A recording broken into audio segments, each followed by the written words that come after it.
Hey there, hi there, ho there. What's up, everybody? Welcome back to Saturday night. Welcome back to ROM Hack Races. I hope you're all feeling really good, getting ready for a fun adventure. We're all gonna go on a fun adventure tonight with this rad level from Morph Moth. They have made some excellent stuff in the past, and they're back with something pretty tricky. If you are new, you don't know what we're doing here, every Saturday night we have a fresh, never-before-seen Super Mario World Kaizo level. Sometimes it's not even Mario World, but for the sake of brevity, it's Mario World. And the racers have no idea what they're doing other than the difficulty rankings given to it by the testers. It is a challenge of improvisation as they sort of sight read their way to the end. Whether or not they can be consistent with parts they've already learned, or whether or not they will one-shot something and make a little bit of progress, gain some knowledge, that is up to them. So tell me what team you're on, Team Consistency or Team One-Shots. But like I said, we've got some testers who play the level throughout the week behind the scenes and give it difficulty rankings so the racers know kind of what they're in for and can make an informed decision. This week's ratings: execution tonight, 5 out of 10. Complexity, 6 out of 10. And the racers also know that there is one Switch Palace section at a 6 out of 10 for length. Those testers this week: Mason SMW, Mithrillionaire Silent Snake, and Marcy. Thank you so much for giving a little bit of your time to help us out. We've got BD tonight, the ever wonderful BD, on the restream, pressing the buttons, making everything look good. And we've got Blue Ribbon High Life, Citrus, Gremlin, and Echo watching all of the 9 racers to let us know who takes the lead, who we should rotate in on the restream. We got signups: B2, DE81, Ender of Games, Endless Ascent, Ike SMB, Jank Pickle, Louis Duce, Revelug, Roke Games, and You Fail Me. An all-star cast tonight. You are about to see some of the best Kaizo players play against some of the other best Kaizo players. On your screen right now, in the upper left, B2, DE, Jank Pickle up there in the upper right, Revelug, and You Fail Me down there in the bottom. So this is gonna have some fun. If you want to learn a little bit more, head on over to romhackraces.com, our official website. From there, you can download this patch or jump up onto the Discord server, hang out with our community off stream. If you want to learn a little bit more about ROM hacking or racing or Kaizo or whatever it is, you can do all of that on the website or the Discord. If you have any questions about the mechanics or Kaizo in general during the race, please feel free to ask in chat, and either I or someone else will help you get those answers. And just get ready to roll. What else? Oh yeah, I'm GlitchCat. You probably knew that, but that's me. I'm GlitchCat. Hi everybody. I will be bringing you the play-by-play as usual. It's always very fun, and we're about to get ready to get going. So make some noise in chat for your favorite racer. If you've got their emotes, please feel free to post them, spam them a little bit, have some fun. The only noise we can really make is just emote posting, so go for that, and we are ready to get going. It's week 326. The Blue Switch Palace by Morph Moth. Let's do it.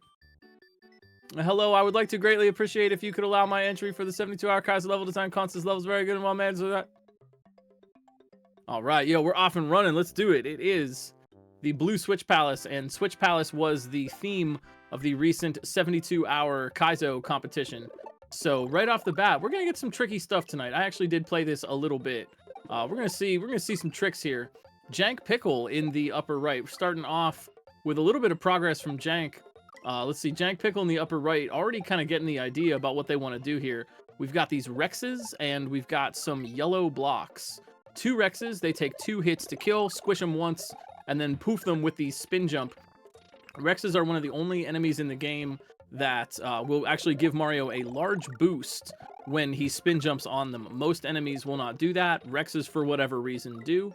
And so first things first, we have to use the 2 Rexes to get the power-up mushroom out of the block up there.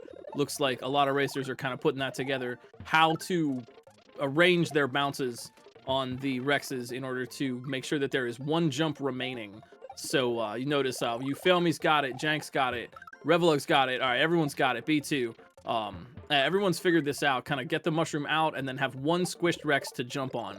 That's going to send Mario over onto the yellow turn blocks. And this is kind of a Kaizo trope that you'll see. We've seen it kind of all over. I don't know. I want to say this was a Grand Poo World thing to start out with, but it might have been earlier.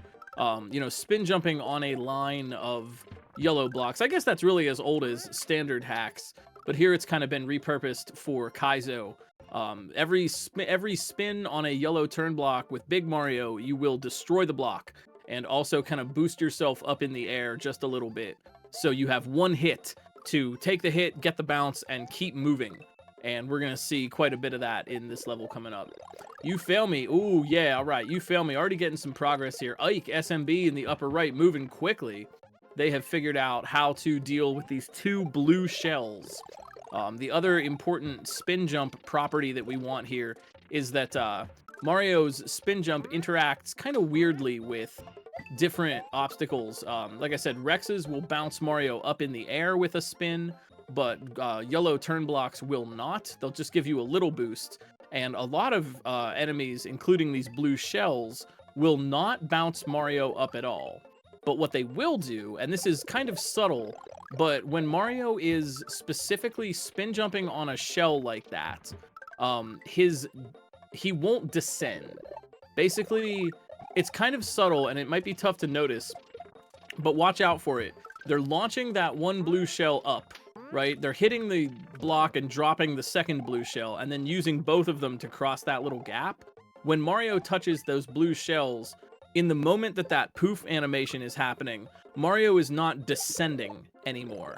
And in order to get through that gap, you need a little bit of just straight horizontal momentum. That is what those blue shells are for. They're keeping Mario from descending into the muncher. It's kind of a subtle thing, but if you play enough Kaizo, you'll really start to feel it.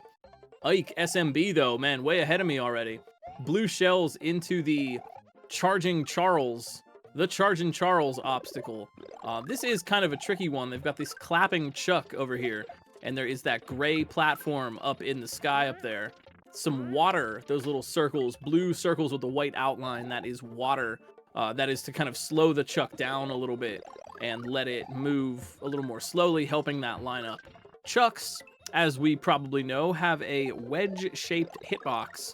Their helmet is kind of rounded. Chucks are all about safety. And looks like we want to use the chuck to bounce ourselves up onto the gray platform up there.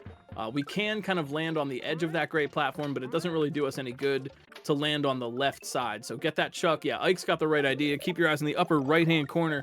Ike's got the right idea to get that chuck jumping up in the air and then get to the right side of it in order to boost themselves up onto the gray platform. Yeah, Ike has definitely got a method for this.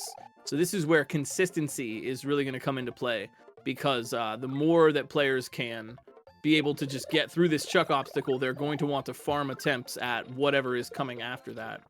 Nice move from B2 there, actually getting off the left side of the chuck and managing to get up onto the platform. So anything's possible. You Fail Me, though, in the lower right.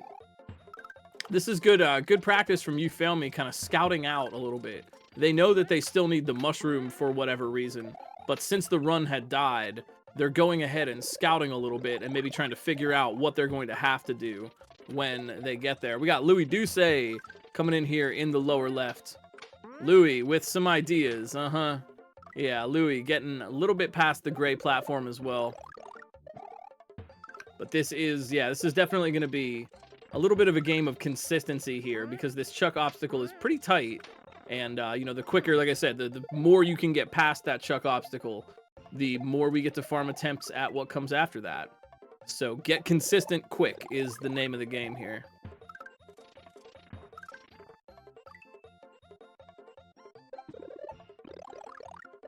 Revelug back up top in the upper left. If you haven't seen Revelug's Super Chefy World 2 run from GDQ, gosh, I'm not sure what to tell you, but you're missing out on some great Kaizo. You should probably go and fix that.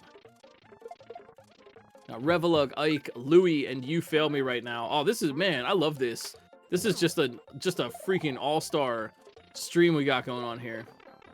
Ike, SMB, with a little bit of an idea. They've got the grab block.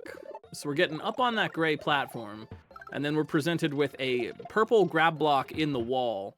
And they've got that kicking Koopa down there. Revelug. Oh, Revelug getting dangerous here. Revelug. Nicely done. Oh, man. So, yeah, they got the purple grab block and that kicking Koopa. As we know, when you toss an object into a kicking Koopa if you hit the front where the eyes are. If you hit them from behind, they're just going to kill it. But if you hit them from the front, the kicking Koopa is going to grab that object and stall it and kick it back to you. Revelug in the upper right on a sight read right now. Oh my word, Revelug scouting this out a little bit. Jeez, oh man, what is going to happen here? Revelug, holy cow, getting mad amounts of knowledge. Revelug definitely has a plan here. Om nom nom, thank you for the resub, my friend. Hope you are doing well. Louis kind of scouting out lots of different scouting strategies here from these racers, kind of seeing what is coming ahead. We'll see how much that helps. Ike. Yeah, so feeding the grab block over to the kicking Koopa, and that is going to allow them to cross that gap. They need to clear the 3 yellow blocks out of the way. If the Koopa kicks that block into a regular turn block, it's just going to smash it. So they want to clear those 3 on the ground and get them out of the way. That pause strat could be very, very valuable, and that is certainly something that is allowed. Right, you know, it's not like, oh, it's cheating, they paused or whatever. Like, no, that's certainly allowed because it lets them take a look at what is coming up a little bit. Revelug, though, man, way out ahead right now. Using the turn block, or using the grab block to get the cape out of there. And Revelug with the Goomba and the cape, they had an idea for this. Oh, holy cow, Revelug. Holy cow, Revelug. With the sight read on the ending. Oh my gosh. Oh my gosh. Yo, who was on team one shot tonight? Because that was really, really smart from Revelug. Holy cow. I believe that was a sight read to win it. They paused after that great run. They took a look at what they wanted. They figured that out immediately. And that is the value of knowledge in these races. Holy cow. Amazing. That was really good. Oh my gosh. Yo, Revelug. Nicely done, man. Holy cow. Jank Pickle coming in here in the upper left. We're looking for the podium here. And Revelug just smashed that one, man. Dang, I told you, you're going to see exceptional players here tonight. Jank Pickle in the upper left, Ike SMB right across, Louis and You Feel Me rounding out the bottom of your screen right now. Wow, sub 930. Dang. Dang, what a gamer. You Feel Me. All right, getting a little bit of movement here. Ike also. Looks like we're getting a little more consistency with the Chargin' Charles obstacle.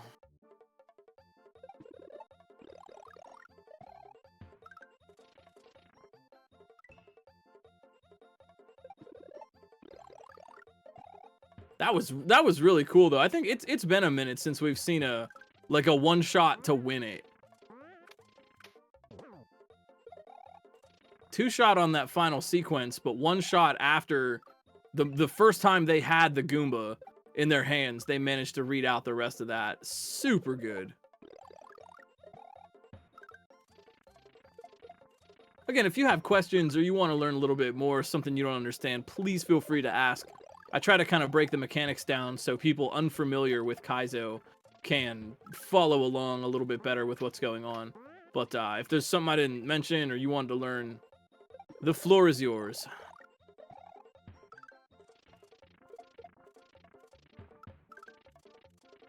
You Feel Me. Yeah. Yeah. One thing to note is that when you're seeing You Feel Me get there in the lower right, Louis not too far behind. They want that grab block, and when they're gonna get to that flying question block, right? And that flying question block will have a cape in it if the player already has the mushroom. It's a progressive power-up. Yeah, You Feel Me in the lower right. Ooh, maybe. Nicely done, though. But that is... I think that's actually a sprite, right? Not an actual block. It is a block, but it's a sprite. And one of its interesting properties is that, unlike a normal object, like a yellow turn block or a wall, that won't smash the grab block when you throw it. Instead, it will bounce the grab block off of it, and a moving grab block Mario can spin jump on and use it like a sort of a little thing to, you know, they're jumping on it. It's moving and they're jumping on it. Use it as the thing to jump on.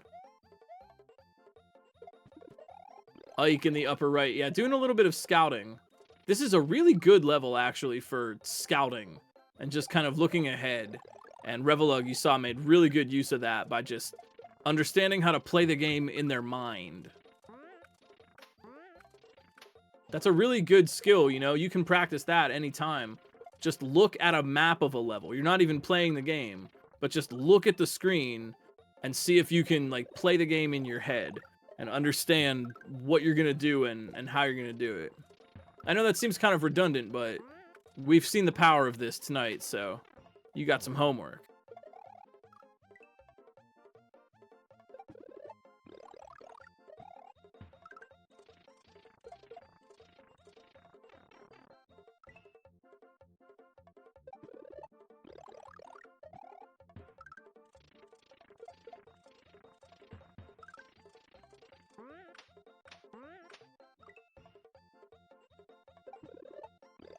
I really like and appreciate the classic Switch Palace music.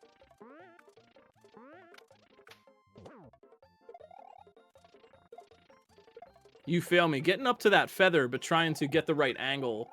They want to kind of be bouncing in such a way, like a shell jump. They want to be bouncing in such a way that when they toss the grab block, it's actually going to rebound below their feet. Honestly, it is a bit chess-like in that, like, you know, I mean, a lot of stuff in Kaizo is, like, kind of known setups. We know what a chuck gate is when you see the yellow blocks. You know, if you're experienced, you know, okay, I'm spin jumping on those. Sometimes people are trying to subvert expectations, but oftentimes there are these kind of known setups that you can kind of piece together. A shell jump always looks like a shell jump regardless of how it's being used. You fail me, though, with a lot of consistency getting to this. Yeah, fail on a read here, lower right-hand corner. This would be new territory for fail. Oh, they threw the Goomba. I think they thought that's what they needed to do. So one thing about the cape is, I mean, obviously these yellow blocks they're turn blocks.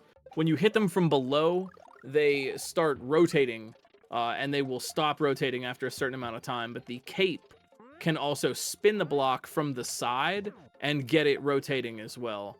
So they need to kind of brush up against the edge of that and get the block rotating with the cape so that they can keep passing through.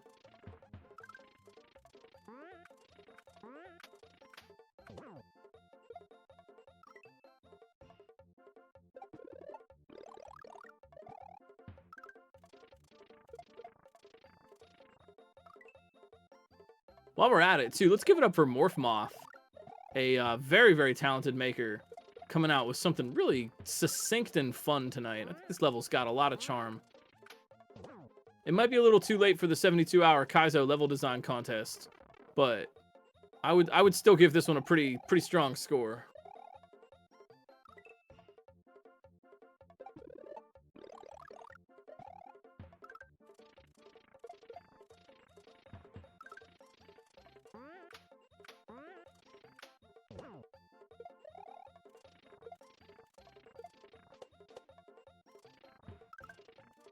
Fail once again in the lower right.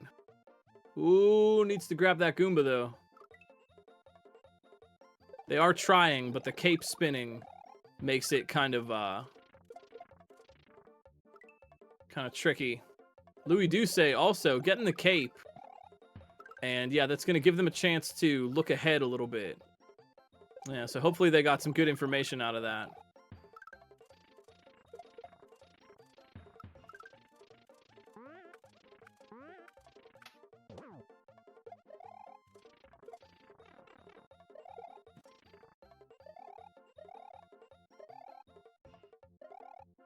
Two schools of thought with the kicking Koopa setup.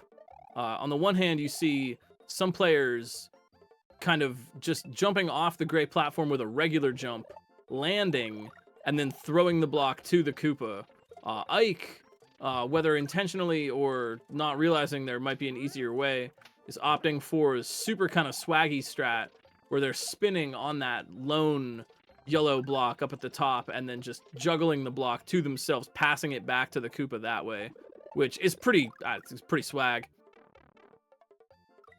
And then fail, yeah, just regular jumping. Only when spin jumping will Mario break one of the yellow turn blocks. A regular jump will not break it. And only big Mario can break these. So if they do become small, they will not be able to break them at all.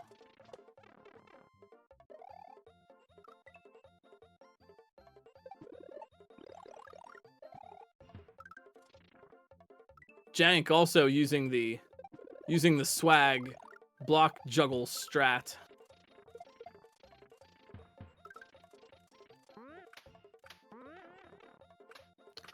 There were in total 11 racers signed up tonight, and you are watching the 4 who currently have the most progress. The scouts are watching all of the other racers and letting us know if someone takes the lead or makes a little bit of progress. So hopefully with that system, the scouts are very, very good at what they do. And with that system, we will hopefully be able to see everybody's clears. And just like that, we got Roke Games coming in here in the upper left. So that generally means that the scouts have informed us that Roke is making some deeper runs, getting a little bit of progress, and might be getting out ahead. We are looking for a second right now on the podium, but don't let that fool you, because these are very, very talented racers, one and all. Revelug with the impossibly clutch sight read of the ending here.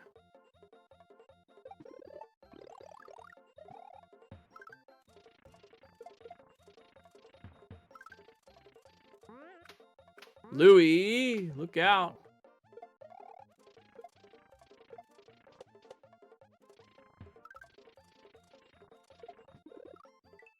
Ike as well, just trying to get that block under their feet. Those winged question block sprites can be a little bit, I don't want to say janky, but perhaps a little unreliable when it comes to where exactly the grab block is going to hit them. Yeah, you feel me, opting for kind of a lower bank shot onto that, which is probably a good idea. That's going to help them out a little bit. Oh, you fail me. Oh, about to learn an important lesson here. What's it going to be? Yeah. So Fail has been throwing the Goomba. Here goes Louis in the lower left. Fail has been, I think they think that's what they need to do.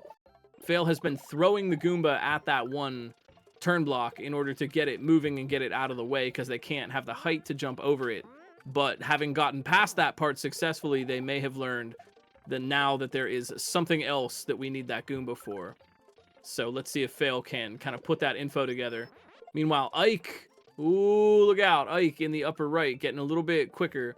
Right now, it's really going to come down to who can get... We want to farm attempts at the end. Again, this is a... Team One-Shots won the day for us today, but this is a challenge of consistency right now. What the racers want to do is, we're all getting to the feather in the block, but the racers want to quickly get consistent at getting that feather out and getting along in the level. The more they can farm attempts at the end, the better of a chance they have to actually figure it out and bust through to the other side.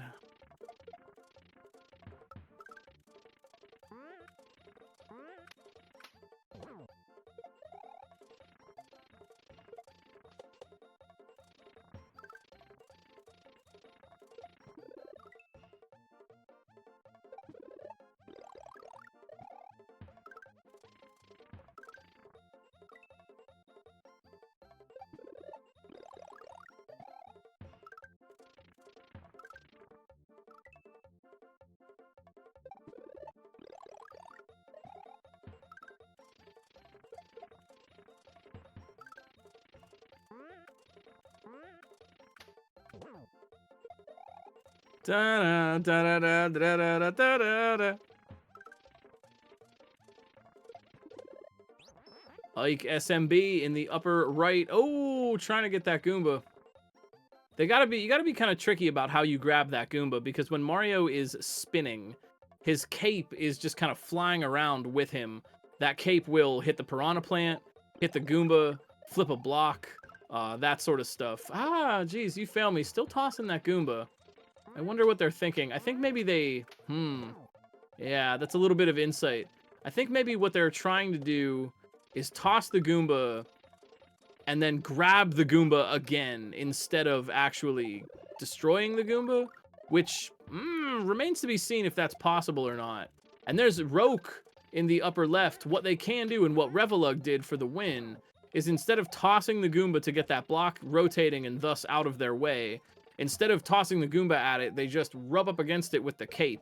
And the action of the cape spinning is what removes the block, which is easier than trying to re-grab the Goomba, but that's a little piece of insight that the racers may or may not grab immediately. It's tricky. It's absolutely tricky. Yeah, that's another possible example. Or they tried it and thought, oh, that's not what you do because it didn't work once. And this is certainly a sort of a conundrum of Kaizo, that sometimes it's hard to understand what it is that you're doing, especially if you tried the right thing and it didn't work. Or maybe you're trying the wrong thing and it doesn't work. Why? Basically, the question is the conundrum. Why is the thing I'm doing not working? Is it A, because that's not what you do for whatever reason, or B, I just didn't do it right? And when you have levels that are really challenging and involve tricky and precise setups, it can be tough to see the difference. And man, if I had a nickel for every time that I had that problem myself, I'd be able to buy a little Kaizo island and we could have a Kaizo theme park for everyone, free of charge. I don't know if you'd want to go to a Kaizo theme park. That sounds kind of like a Buckethead land.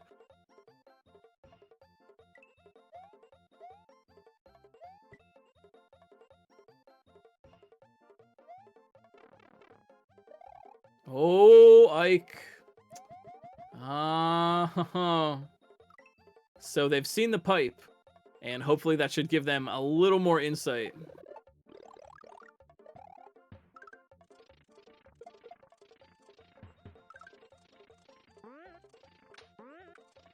Cute munchers, uwu. They're like slow chomping.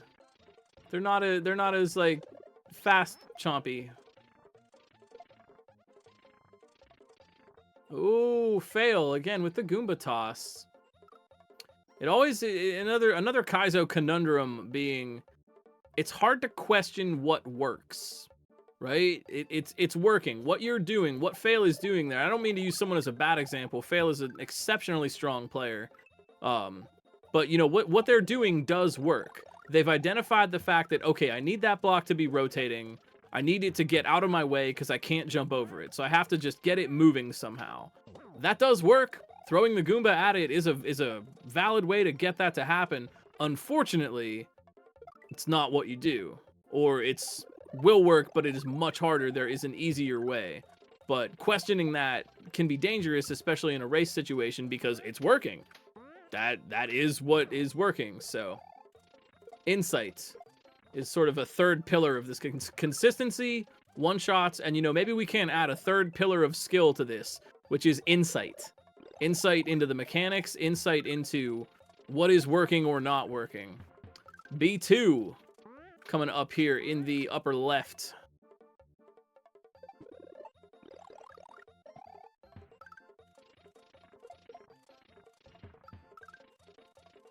You know, this is a pretty tricky level from Morph Moth. I like this. Morph Moth kind of, I mean, their stuff has always been chill, but you know, Morph Moth kind of stepping up their game a little bit with this one. I like this difficulty.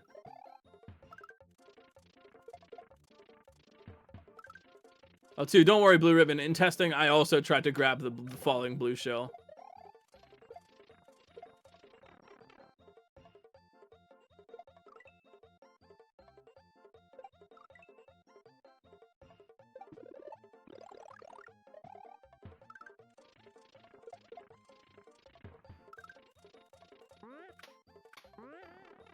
Aha! You fail me.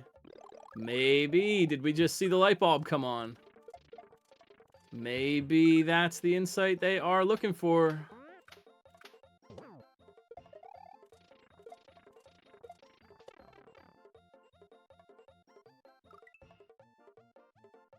Again, if you have any questions or want to learn more, shout it out.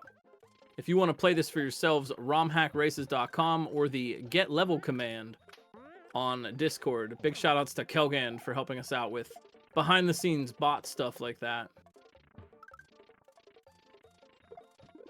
Ike, looking pretty strong on that block toss. Ike, now Ike has seen the end. Oh, but do they know? Do they know? So here's another little SMW fact that is coming into play in this level, which I don't really, you might not even need to like understand this, but I'm pretty sure the racers all know this property. There can only be 4 turn blocks rotating at one time. Turn blocks start to rotate, and then there's a little timer, right? They rotate for a certain amount of time, then they stop. If more than 4 turn blocks are trying to rotate, one of them will stop moving, the one that was rotating first, generally. And even if it's shorter than the amount of time it would take for it to stop naturally, it still will stop because of that hard limit. So by rotating extras, Louis, you see there, by rotating 4, the one on the left is going to stop rotating sooner than it normally would. But you don't necessarily need to know that in order for this obstacle to work. You just kind of do the thing and it tends to work out. That's right. That emote combo makes me laugh. You fail me. There's the insight. You fail me. Yup. Yup. You fail me. Oh, you fail me in the lower right. Could it be? Too slow, man. Too slow. That was it, though. They definitely saw that. I've seen enough of You Fail Me's playstyle to know they definitely understand what they're doing now. So now it is literally just consistency. They have all the pieces together. They know what they want. They just need to be consistent enough to make it to the end. Strong chance of second here. You Fail Me. Looking for that podium.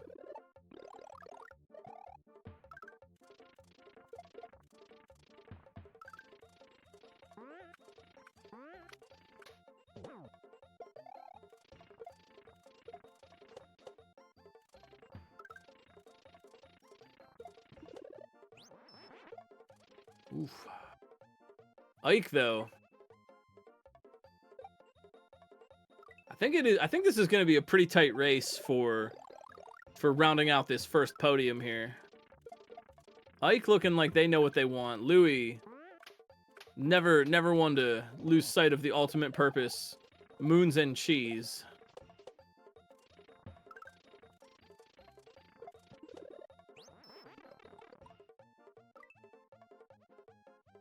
Ooh, Phil, what are you trying there, buddy?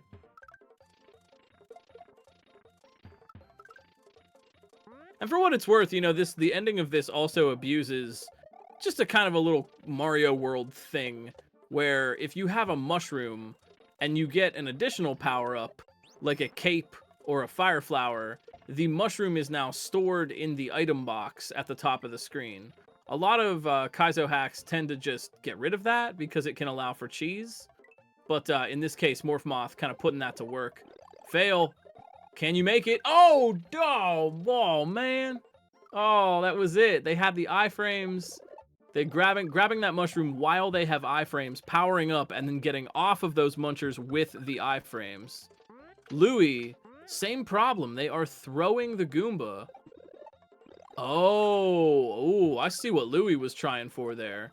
I think Louis was trying to take the damage on the munchers to the right. That actually, I don't know, that might work.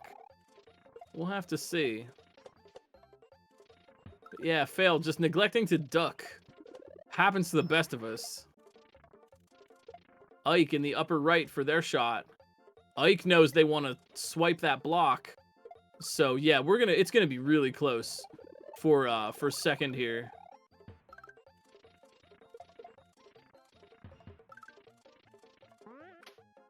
These are really tight jumps. Not at all made easy by the fact that when you destroy the turn block, where else are you gonna go? You get a single jump from that, so absolutely got to stay on your toes and make each movement count. Yeah, Louis, though, still throwing the Goomba. I I think this race is showing me. This race is showing me something. You know, I've talked about these races in terms of being a dichotomy between consistency and one-shots, or between Ike. Oh, look out. Ike, though, getting very close.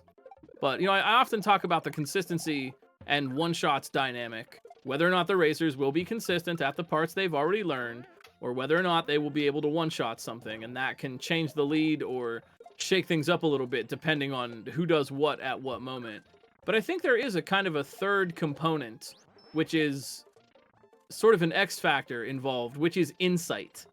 Which is insight into how these obstacles work. Insight, oh, I don't throw the thing, I grab the thing, or whatever. Ike, though, oh, I didn't think they had the iframes. They see it, though. So Ike and Fail now, neck and neck in terms of progress, and it is now just a consistency battle to get back there. But I'm starting to realize this race is really showing me the throw the Goomba versus swipe it with the cape is that insight can make a lot of difference. Insight can get you the one shot or kind of block you, right? Even if you're consistent at getting to a part, if you lack the insight required, you might not get through. Consistency and one shots are both gameplay things. That's what you're doing with the controller. That's an aspect of controller skill. But insight is the mental portion of everything. So now there are 3 teams, but also insight without consistency is not very helpful. So there's an interplay.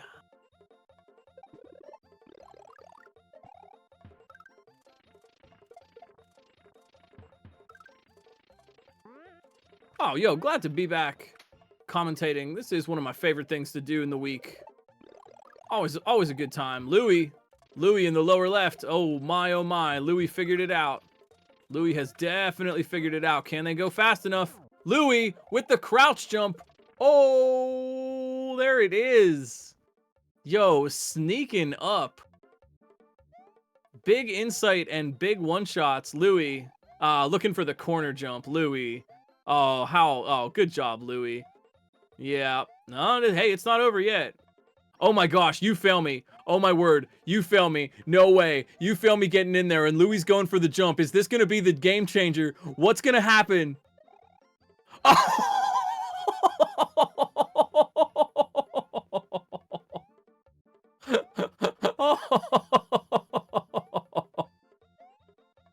Oh.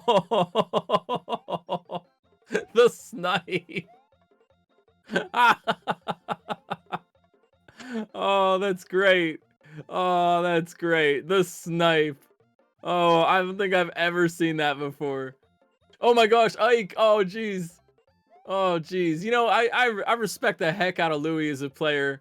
It's obvious, these are just for fun. These are fun races. And, the leaderboard does not tell the whole story every time.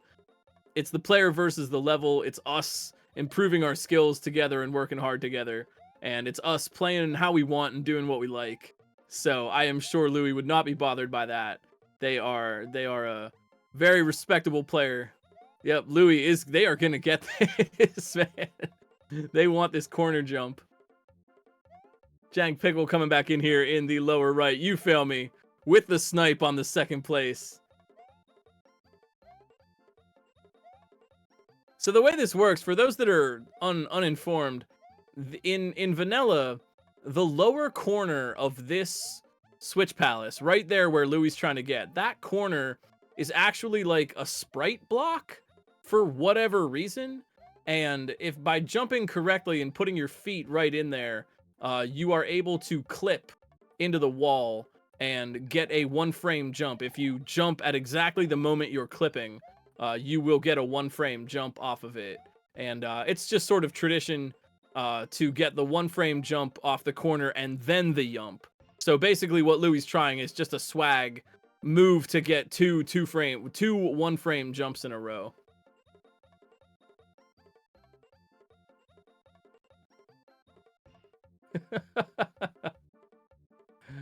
Oh, yeah. Oh, Louis, yeah. Signing their own perseverance certificate tonight. I appreciate the commitment. This is why, you know, sometimes racers get a good time, and sometimes racers commit and go for what they're trying for and go for the swag. And you know, it's all very respectable. Unbeknownst to Louis, I believe that they actually do have to crouch jump in order to get this right now. They are trying to not, they're doing it without crouch jumping, and I think that is kind of holding them back. Yeah, true. You know, we haven't seen any yumps yet. So, you know, I'm just saying.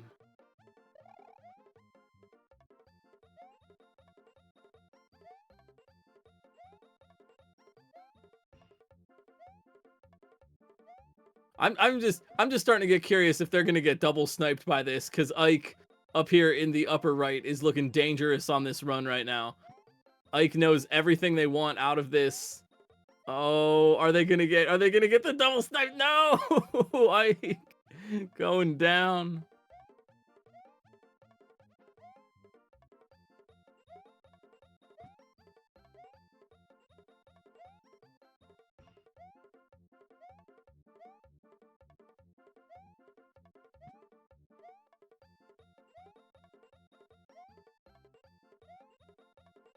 Oh, a loading bar on Louis' stream?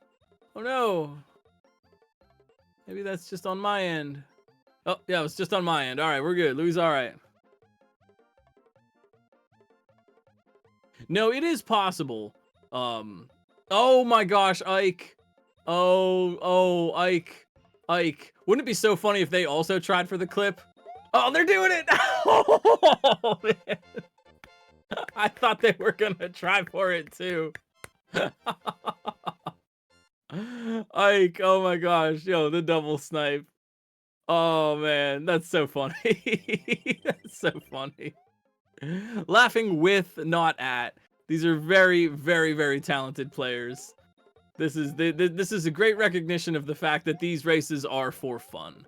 That we are here to have a good time, challenge our skills, less of a race and more of a fun community event wrapped up as a race.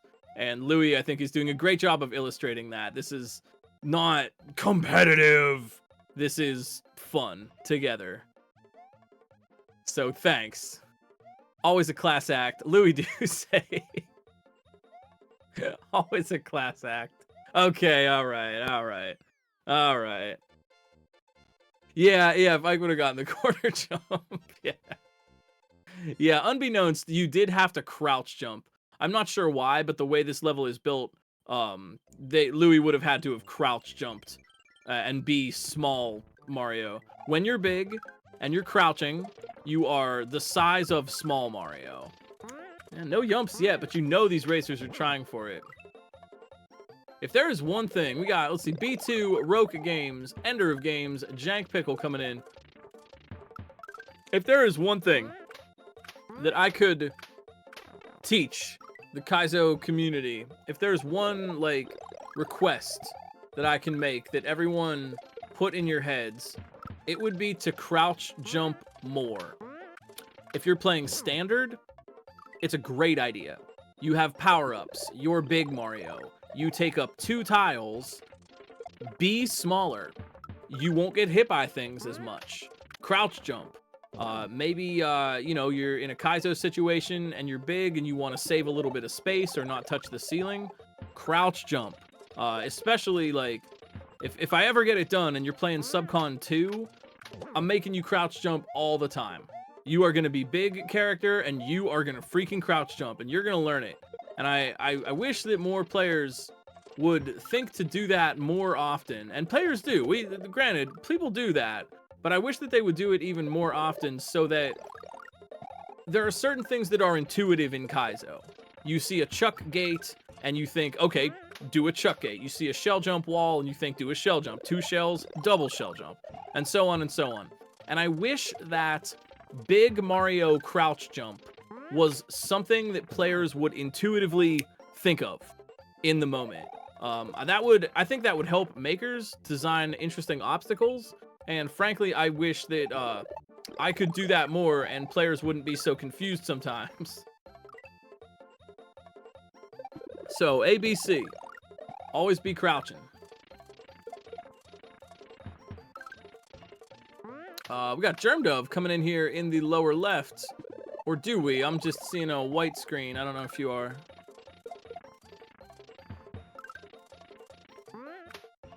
B2DE up top. Roke Games right next to them.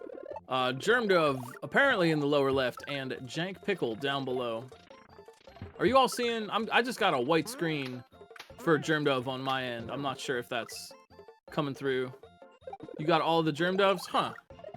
Not showing up on my end. That's cool. Looks fine. All right. All right. Let me try to reload on my end here. Ah, there we are. Germ Dove coming in fine. Well, see, what I'm doing is we had this system set up a long time ago. A little behind the scenes info for you. You all are watching on the Twitch player, but I am watching on sort of a back end resource that we have that allows me to see the streams with less of the Twitch delay, so that what I'm saying matches up to what's happening on screen. If I were watching on the Twitch player, my commentary would be delayed from what is happening. So someone would win, and then like a note, like 30 seconds later, I would be like, "Oh wow, I actually saw them win." So this way, the commentary is more synced up to what is going on. Big shout outs to Kelgand, of course, for helping us to have this tool in the first place. Jank. Pickle. Aha, they know what to do with that block.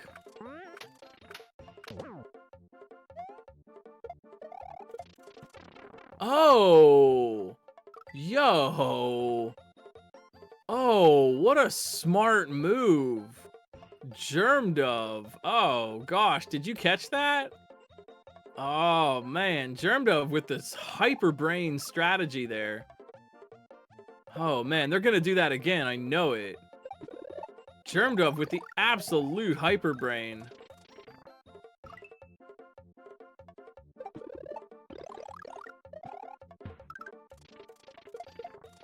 Meanwhile, though, Jank in the lower right looking pretty sharp on this run.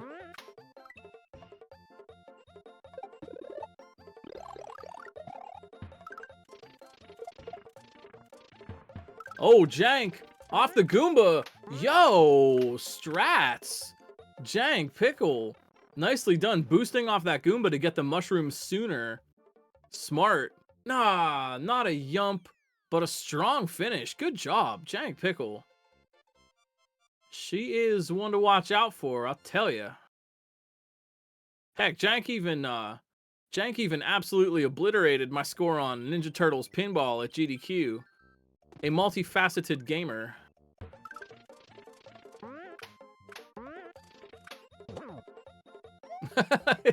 Jank just wins the level immediately offline. Mic dropped.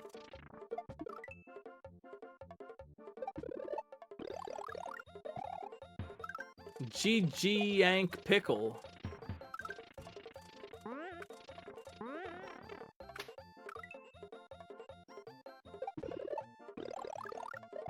Oh, yo, Roke, though. Getting some deep runs. But, yo, keep your eyes on Germ Dove in the lower left. They've got a really brainy strat for getting that feather out of the box. And this is another, someone in my chat the other day decided we should call it Glitch Cat's Razor, which I like because I've always wanted to have a razor named after me, you know, like Occam's Razor, Hitchens Razor, whatever. I've always wanted to have my own razor, and I think I do have a razor, which is favor the solution with fewest inputs. And we're seeing that from Germ Dove. Rather than throw the block at, or throw the grab block at the winged block to get the feather out, thus having to do the shell jump thing off of it, instead they just stand on the block and drop it, which works. It does the same thing.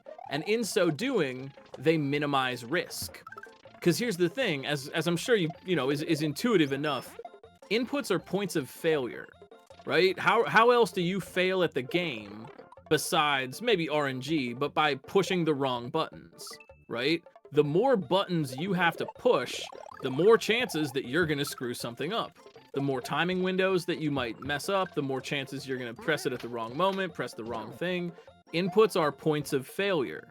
So, prioritize the solutions with fewest inputs. The less buttons you have to push, the more likely you will succeed. Glitch Cat's Razor.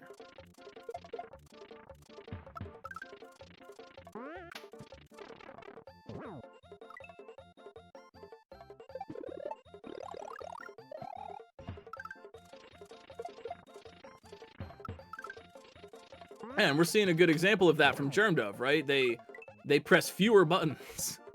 They do less of the trick and achieve the same result. All you need to do, which brings me to another thing, which is sometimes you can get kind of Kaizo brained. It happens to me, it happens to everyone. Where, well, maybe it doesn't happen to Louis Douce.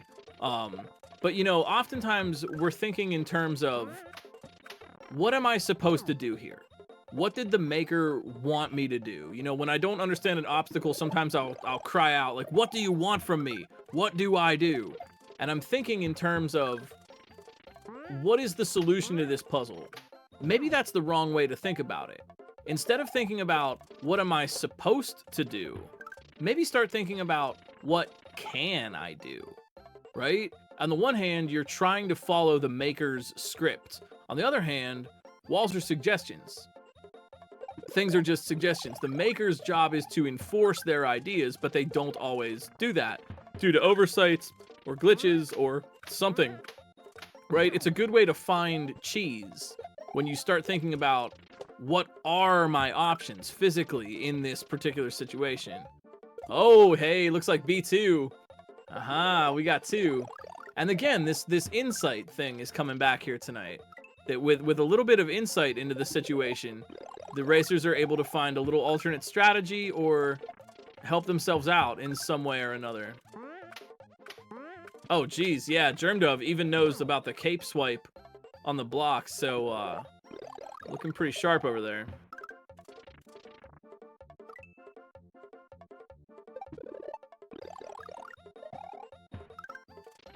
Well, this has been an excellent, excellent race so far tonight, and we're not done yet. But, you know, how are you doing? I hope that you're feeling good.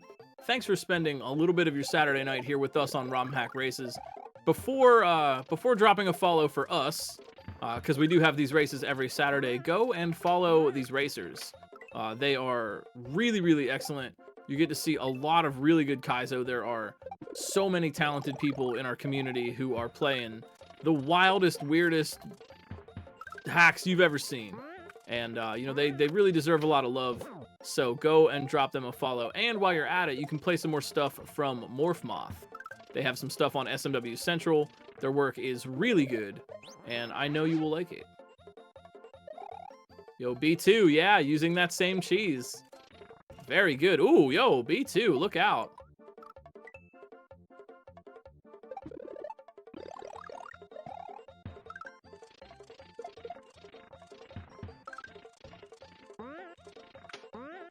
I can't remember if I've beaten Yump 2 or not, so I probably should.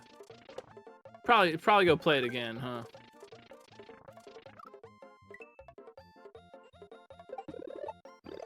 How do you mean could work the whole way? I think it definitely will get them there. All they need to do is get the feather out and then be spinning on the blocks to the right. That I think that can be achieved by just standing on that block instead.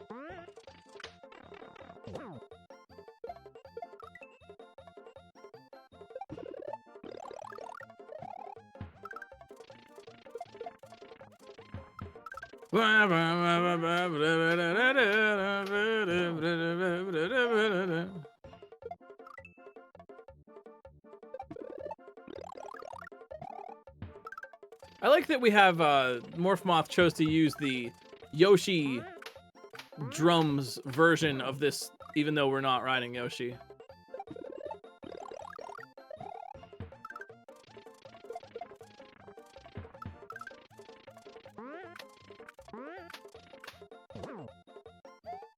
All right, we got 3, we got B2, we got Roke Games, we got a Germ Dove. Oh no, I agree. It sounds much better with the drums.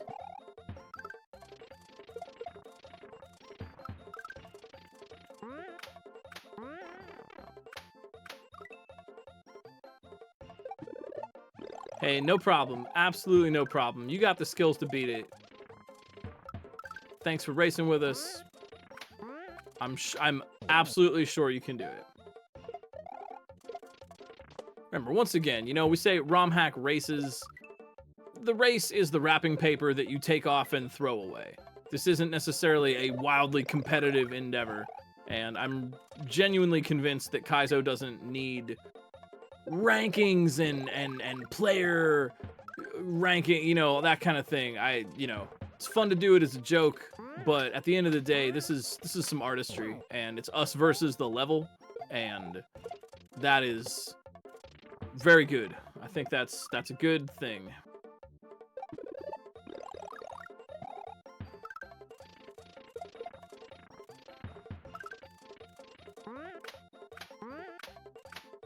We're all here to learn, grow, improve, and have some fun.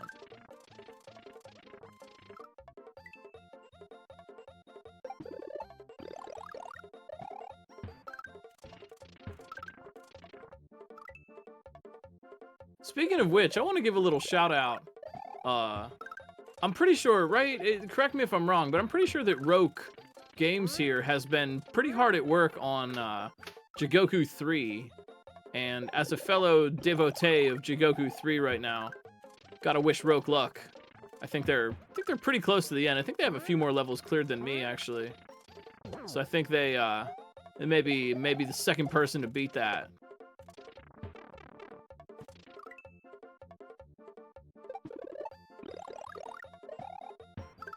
Nice little save there from Germ Dove.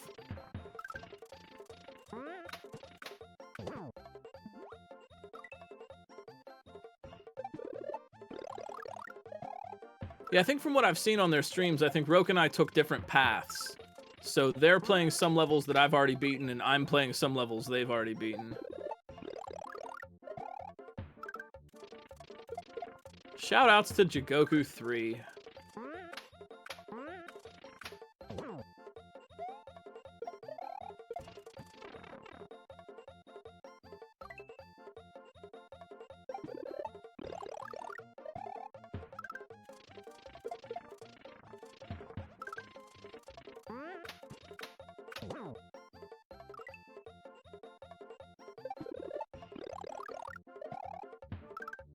I would also like some juice. I will take orange juice, please. Maybe even some pineapple. You're playing Hyper 6. Hyper 6, huh? Dang. Fresh off the Tortured Souls 2 record and into the real Tortured Souls. Are you going for the special zone, Hyper 6? Are we gonna see Alyssa SMW, That Which Can Eternal Die? I'm sure you don't, but don't forget, you got that Frost Fatales run to practice for. Schedule out now, by the way. A lot of great gamers on that, including our very own Alyssa.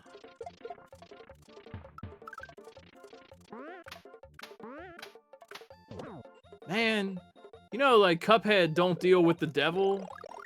She's not the devil by any means, but Kaizo players, be careful dealing with Shavda. She makes a deal, let me tell you.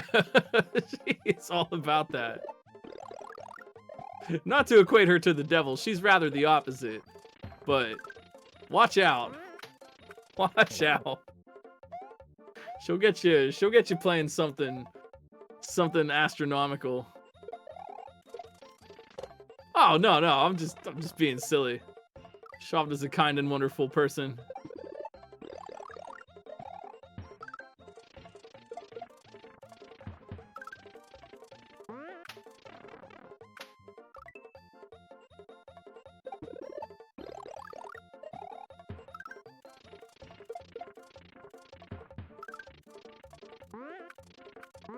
Yo, Kaizo runs at marathons. You love to see it.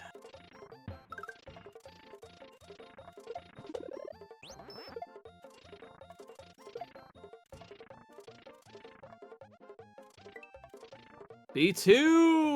Whoa! B2, whoa! B2, woo! Germ Dub over here.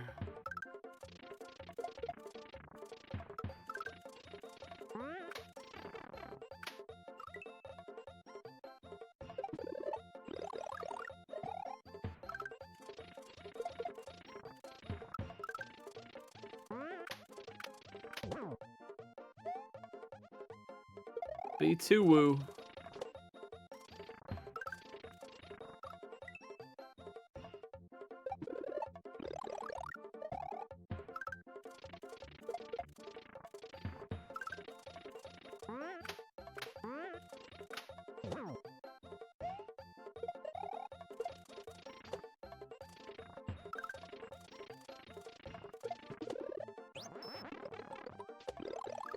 Roke looking good in the upper right. Ah!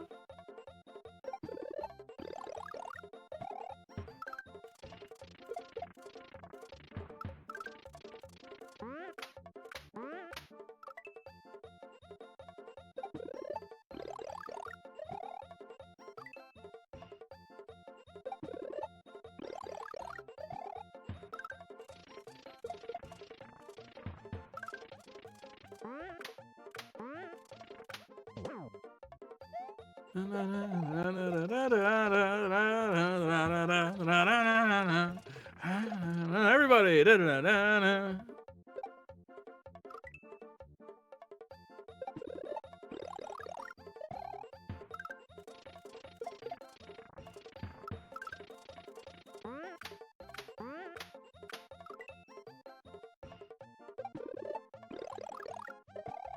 Bumble, buck, bumble, bubbly, bro. Bumble, buck, bumble.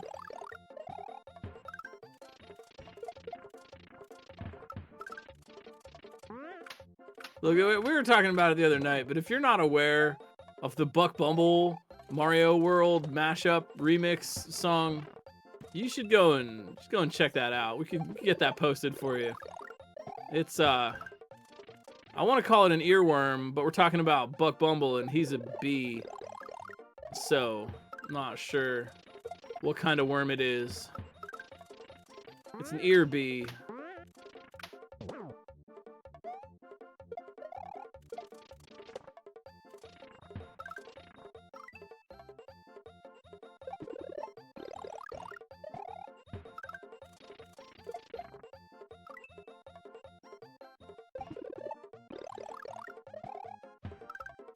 Ear bee.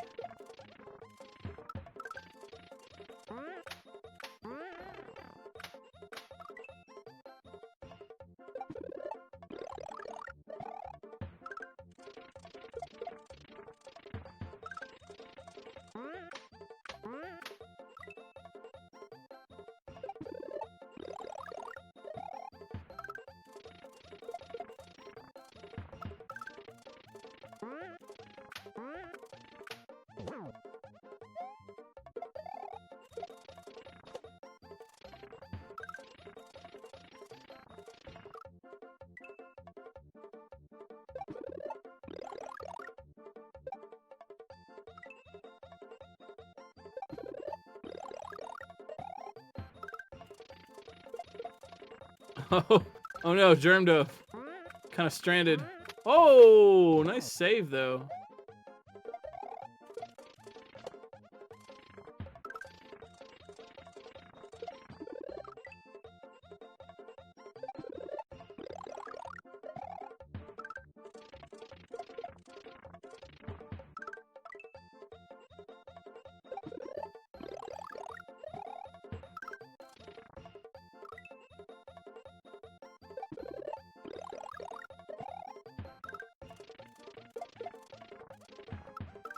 Bumblebug, bumblebug, biggity bug.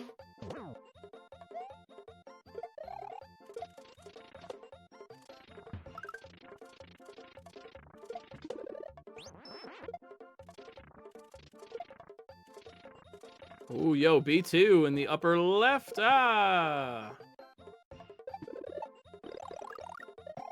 Ugh. How's your night going there, chat friends? What's on your mind? What are you playing this weekend?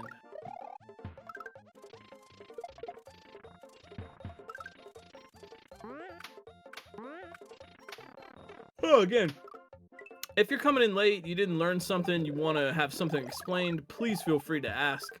That is perfectly fine and cool. There's, you know, I assume at this point most people understand these obstacles and how they work and what needs done here, so cheering these racers on. But if you just got here, you want to learn something, by all means.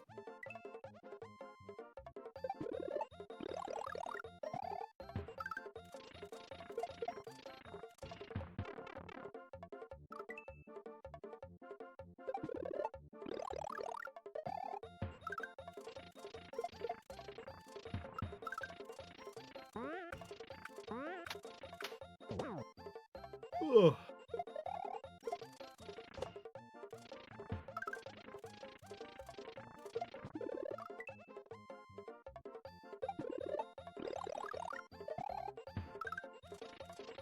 Yo, pizza hype. Nap hype.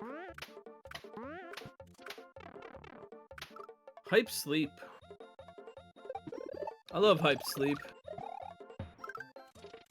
I love that little sleepy cat.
Roke here. Oh!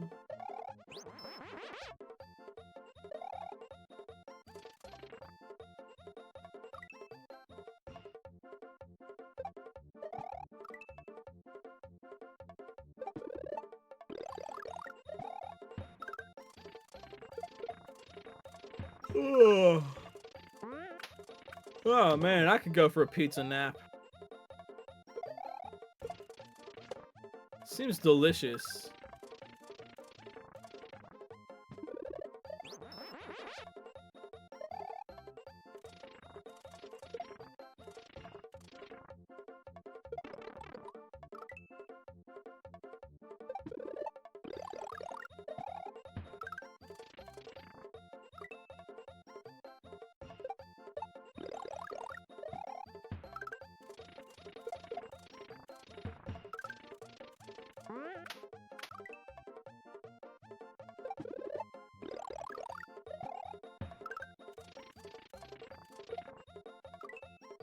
Yeah, when I was a kid, you know, and they'd be like, all right, you gotta take a nap, and I would get mad about that.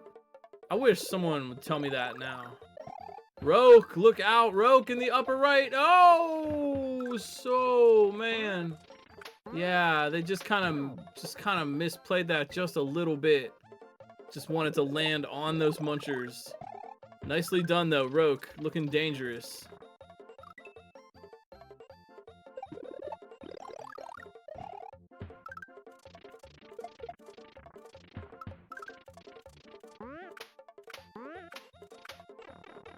Speaking of someone telling me to take a nap, does anyone else's? I'm assuming this is a common thing, but to be sure, Does anyone else's cat make them really sleepy? You know, like sometimes I'll be hanging out and I'll be doing something, and then Mallow, the cat, will come and like sit on my lap. And then like 5 minutes later, like he's all comfy and warm and sleeping.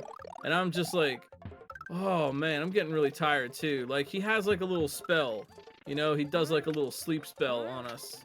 Anyone else's cat make them sleepy like that?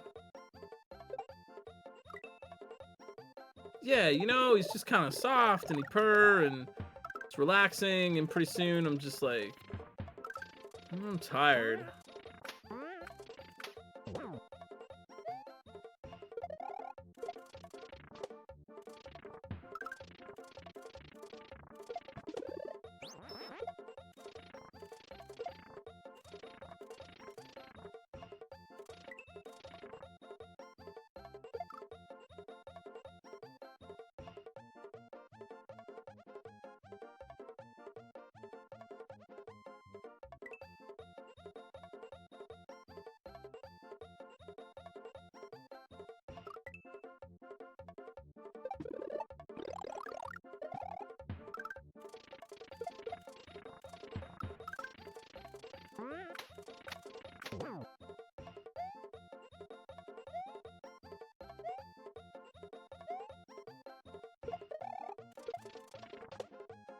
Roke sure does nose.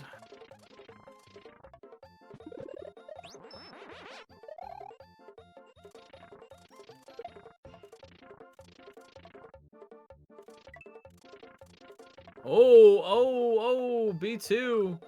Close to knowing. Roke, here we go. Roke in the upper right. Ah! Hit that piranha plant a little bit too low.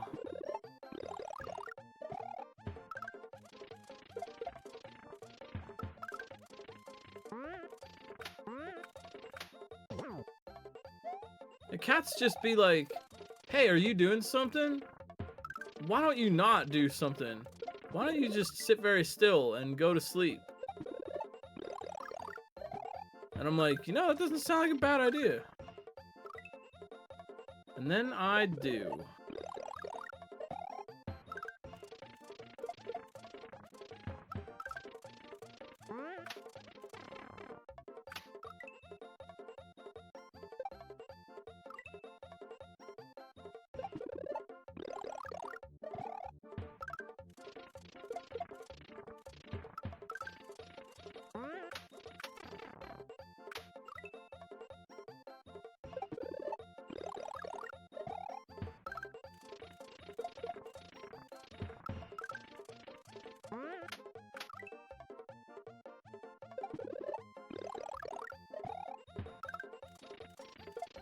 How are your pets doing?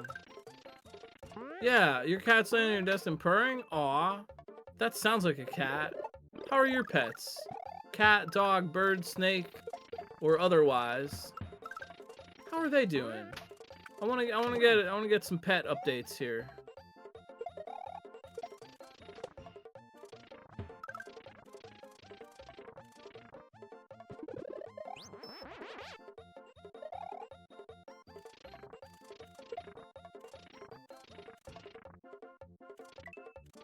B2! Ah, geez, B2! No. Oh, yo, Cosmo is an under the blanket cat? Aw. Some cats do that, some cats do not. Roke Games. Oh, will they have the iframes? Yeah! Yeah! Don't spin too soon, my friend. Roke Games. Crouch jumping their way to freedom.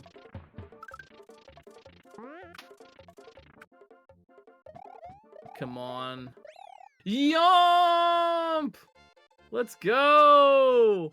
Roke Games, the true winner, with the Yump, a 1-frame jump off of a Switch Palace switch, as opposed to a 1-frame jump off of a P-switch, which is, of course, a P-switch jump. True ending. GG, Roke with the win, with the Yump. And good luck on Jigoku 3. Definitely go and give Roke a follow. They are a super talented player. Germdove and B2. Battle of the Cheesers going on here.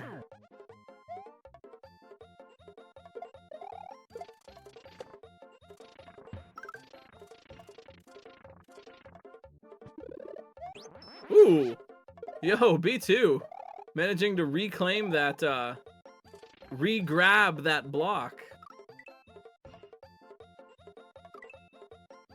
Oh, your dog let out a whine as though he knew I were talking about him? Aw. Hi, dog. Dog. What's up, dog? I don't know their name. Hey. Hey, buddy. How you doing?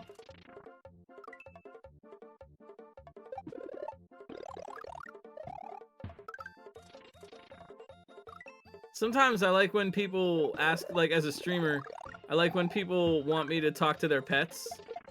Like, in the past, like, people have been like, hey, can you tell my animal that it is time for a, promenade outside? I'm not using the activation words, but then I do, and they're like, they get excited, and it's wonderful. Aww. Aww. 0. Aww.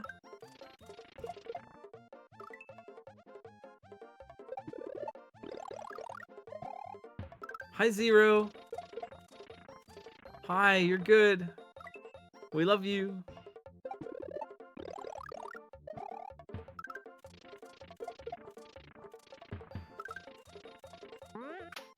Where did the term yump come from? It's just a mispronunciation of the word jump. I forget who the vanilla runner was, but every time they would do it, they would say the word jump, but their accent made it sound like yump, so it just became yump. Literally just a mispronunciation of the word jump. Jump with an accent. Fancy jump.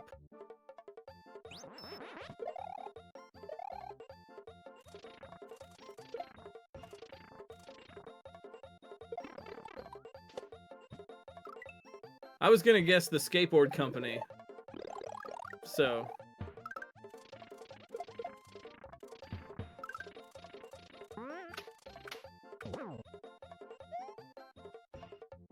Oh yeah, it looks like Germdove.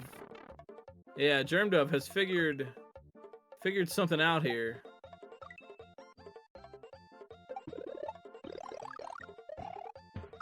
Tampa? Yeah, I'm not exactly sure which runner it was that started it, but yeah, it's just saying jump. Which on behalf of the vanilla runners, go and check out the 96 exit race from Verton Soarstar if you want to see a little bit of that. But on behalf of the vanilla runners, I do have to live up to my promise of educating folks that, technically speaking, a yump is a P-switch jump off of the Switch Palace switch. It is only a yump if it comes from the yump region of France, and by yump region of France, I mean done on the Switch Palace. Otherwise, it is just a P-switch jump. Kaizo players tend to use the word yump to mean both things, but if we're going to be correct about the nomenclature, the vanilla runners would like me to remind you that it is in fact a P-switch jump. But we're all gonna have to compromise on shell jump, because as you may know, vanilla runners, what we call a mid-air, vanilla runners would call a shell jump. But I'm afraid we're gonna have to agree to disagree on that one. I'll make a deal with the vanilla runners. I'll call it a P-switch jump if they call it a mid-air. Oh, yo, B2 looking to call it a victory. Maybe. Do they have the iframes? No, but they know what to do. B2 knows it.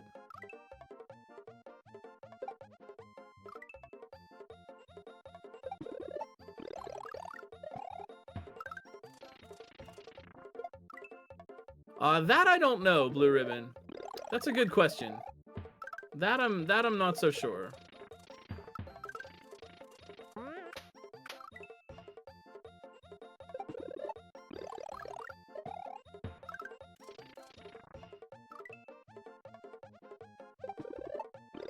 A Koopa jump.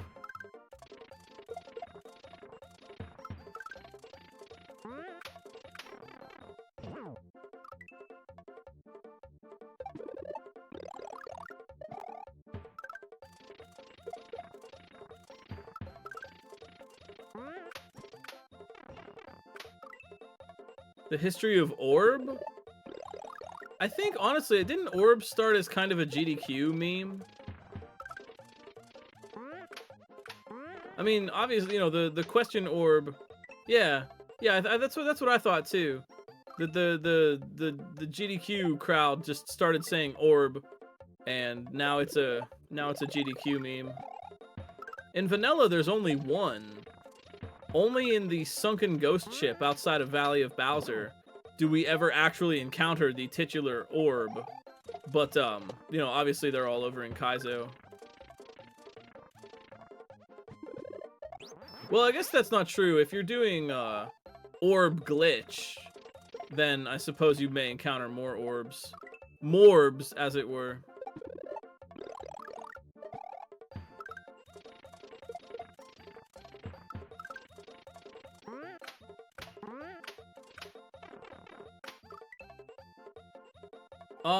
That one I'm not sure. My vanilla runner history is a little bit sparse. While I've spent a lifetime with vanilla SMW, I've never really ran vanilla. I always think that I should.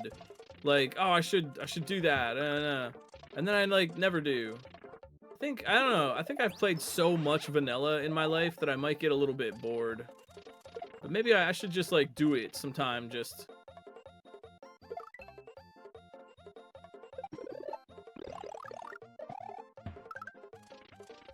because, well, no, technically I did run in the 6.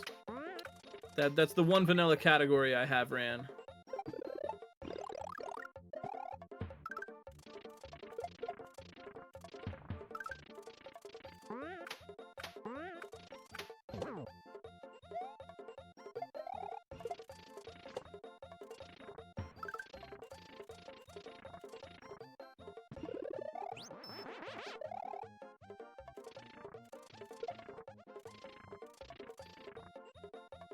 B2, they know what they're doing here. B2, could be it for the win. B2, bouncing off the Goomba. They've got the iframes. They've got the crouch. They are in that pipe.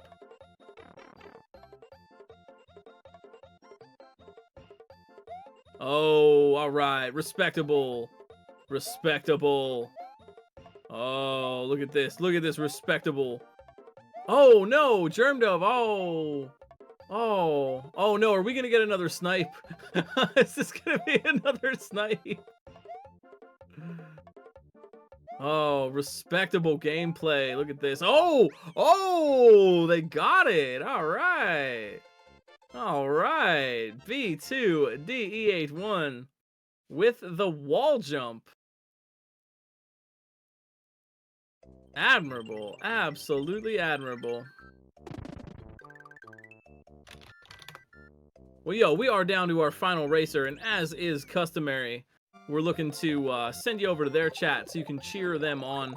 Germdove is a fantastic player. Before we go, just want to say thank you again to the volunteers who help make ROM Hack Races possible for us every week. Of course, the illustrious, kind, knowledgeable, strong, and wonderful BD on the restream, always helping us out. She is amazing. Thank you for running the restream tonight.